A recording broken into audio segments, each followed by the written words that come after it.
Halo semua, ketemu lagi bareng gue Elandra. Ini konten pertama gue, konten podcast ceritanya ya kan.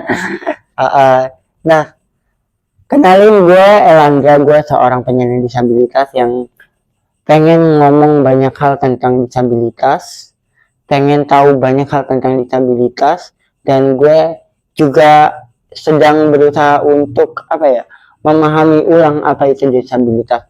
Nah, kali ini gue ketemu sama salah satu seseorang yang mungkin expert di dalam bidang disabilitas. Pengetahuannya tentang disabilitas jauh lebih mumpuni ketimbang gue sebagai seorang penyandang disabilitas. Ya, bisa memperkenalkan diri, siapa, asalnya dari mana, dan profesinya apa yang sedang dijalani saat ini.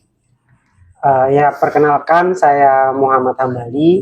Saya bisa dipanggil Hambali atau juga Aang. Saya adalah seorang guru di salah satu SLB di Jakarta. Kemudian juga saya baru saja menulis sebuah buku tentang disabilitas yang berjudul Disabilitas dan Narasi Ketidaksetaraan. Oke. Mas Hambali, Mas Aang. Ya. Enaknya dipanggil apa nih? Boleh, Hambali boleh, Aang boleh. Oke, aku lebih singkat-singkat aja ya. Iya. Oke, Mas Aang. Mas Aang, kok bisa masuk ke dunia disabilitas itu gimana ceritanya sih? Bisa kuliah ambil PLB terus jadi guru di SLB, itu gimana ceritanya? Sejarahnya gimana? Kalau kenapa ngambil jurusan PLB atau pendidikan luar biasa waktu dulu S1, sebenarnya waktu itu saya cari jurusan yang kira-kira sepi peminat. Jadi saya kayaknya ini jurusan pendidikan luar biasa peminatnya dikit.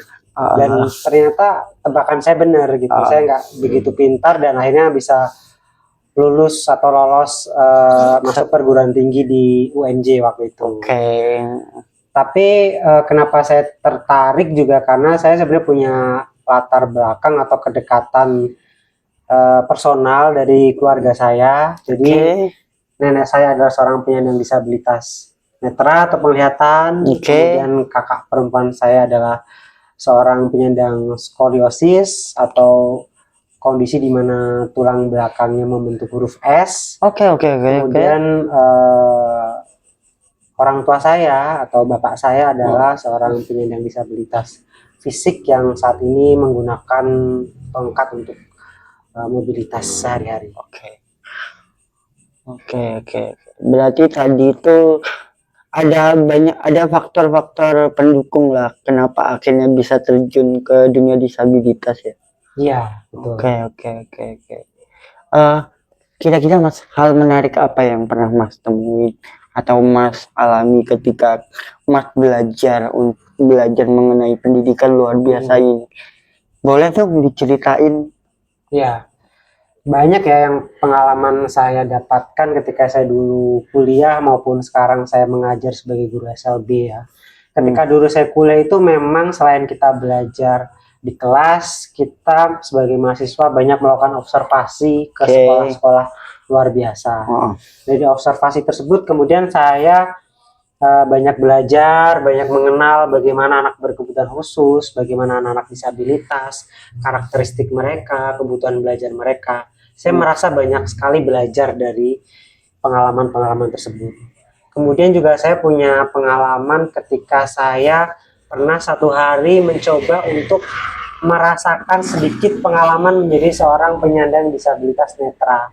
Jadi saya menutup mata saya dengan alat penutup mata atau blindfold dari saya bangun pagi sampai malam. Dari situ saya punya pengalaman yang luar biasa ya dan berkesan sekali buat saya karena saya mengalami bagaimana kesulitan ketika saya makan gitu.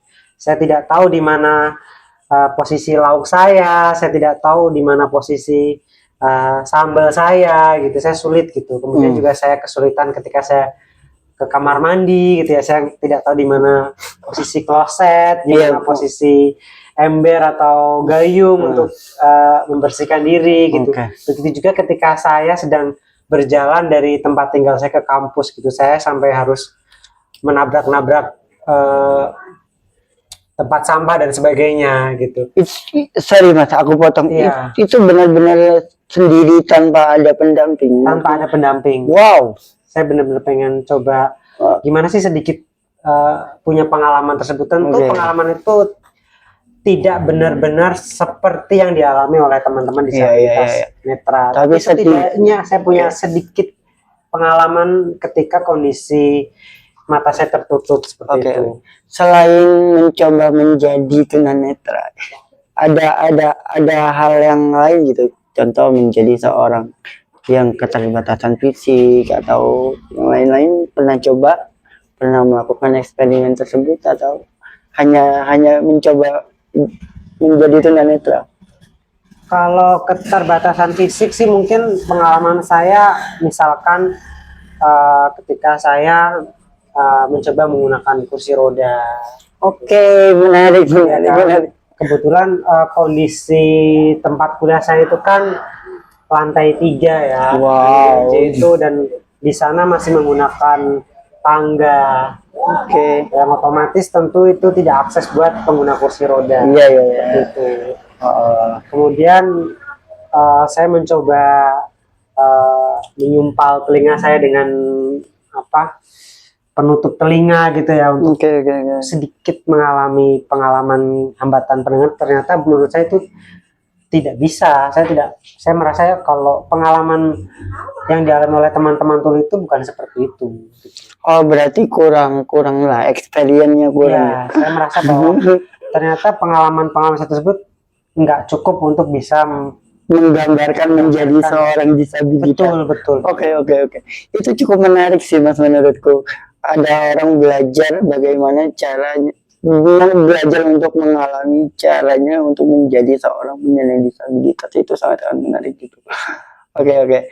Oh iya mas, mas kan sekarang ini kan jadi guru di SLB kan? Ya. Di SLB apa tadi? Saya di SLB di daerah Jakarta, yaitu khusus untuk anak-anak dengan hambatan majemuk atau hambatan yang lebih dari 1. Nah, pengalaman menarik apa mas yang selama mas mengajar ini yang bisa coba mas bagi atau mas ceritakan, yang bisa itu kejadian lucu atau kejadian yang memang apa ya, penuh dengan drama atau semacamnya lah. Saya merasa ini lucu ya, karena di sekolah saya itu sebagian besar adalah anak-anak dengan hambatan penglihatan. Akan tetapi anak-anak di murid saya itu sebagian itu adalah anak-anak yang pandai dalam memainkan alat musik atau bernyanyi. Wow. Ada yang bisa main keyboard, ada yang bisa main gitar, ada yang bisa main piano gitu. Dan ada yang pintar dalam menyanyi. Sementara saya sendiri sebagai guru mereka adalah seseorang yang buta nada. Jadi menjadi lucu bagi saya karena sebenarnya siapa yang disabilitas gitu. Dalam hal musik saya yang justru yang disabilitas. Ya berarti setiap orang punya keterbatasannya masing-masing dalam melakukan hal apapun ya. Betul. Tidak semua orang bisa menjadi ahli dalam suatu bidang tertentu ya kan. Oke, ya itu cukup menarik menurutku. Terus mas kira-kira gini loh, aku kan punya pengalaman juga ya. Aku di Malioboro itu ngelihat fenomena ada anak yang mungkin keterbelakangan mental. Aku melihatnya secara sekilas seperti itu, tapi dia seneng banget dengar alat musik dan itu sebagainya. Dia nari-nari dengan sebisanya dia kan. Ya mas ya. Nah, kira-kira mas juga pernah nemuin gak sih anak dengan potensi-potensi yang semacam itu? Iya. Di sekolahan. Ya, di sekolah saya juga memang ada beberapa anak yang punya potensi dalam hal menari ya. Atau juga ada yang di bidang seni yang lain, misalkan melukis atau menggambar gitu, dan mereka memang punya hambatan dalam intelektual gitu. Dan dari cerita Mas El tadi saya melihat bahwa banyak sekali anak-anak, kalau teman-teman disabilitas ini sebenarnya punya potensi, punya minat, punya bakat, akan tetapi tidak memiliki akses dan kesempatan yang sama seperti anak-anak yang lain, sehingga bakat dan potensi itu tidak terfasilitasi, tidak bisa dikembangkan seperti itu, dan itu tentu menjadi PR kita bersama. Ya, aku sampai mengangan-angankan ya. Ketika aku melihat anak tersebut, aku mengangan-angankan seperti ini. Seandainya dia dapat guru yang bisa mengajarkan dia menari, aku rasa dia akan jadi penari yang hebat. Ya, karena begitu antusiasmenya sangat luar biasa.